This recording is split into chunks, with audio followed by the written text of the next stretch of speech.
Competition is present in almost every aspect of our life. On the athletic field, on the stage, and even in the classroom, we are judged against our peers to define what success is. In a culture which rewards being the fastest, fittest, and strongest player in the game, it comes as no surprise that athletes put in countless hours of training, pushing their bodies to the limit to be the best. But sometimes no amount of work is enough for an athlete to achieve their goal. This is when athletes deviate from norms and may begin to use performance-enhancing drugs. In recent years, cycling and baseball have seen countless reputations tarnished because of this. Broken records get asterisks added to them forever. Society's expectations of clean sports and the law-breaking actions of its athletes give a good example of deviance. Briefly defined, deviance is a behavior that violates the standards of conduct or expectations of a group or society. Steroids, human growth hormone, blood doping, all are deviant behaviors in athletic competition.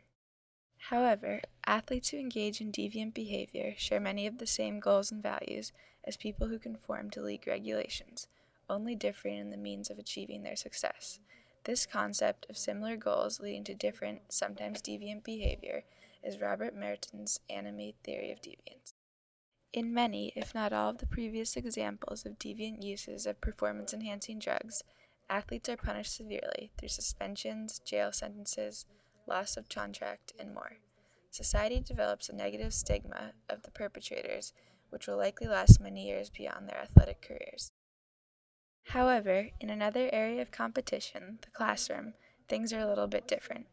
Very similar to athletics, academics are a competition between students that compare people's ability to take in information and use it for some goal. And, like in athletics, the struggle to get an edge and succeed in the classroom leads students to pull all-nighters studying, for example, or get that extra credit on their history paper.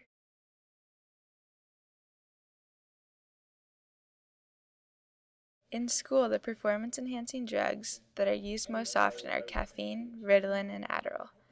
All of these boost some aspect of student ability, whether it be focus or ability to study harder and longer than classmates, yet the stigmas associated with them are not all negative.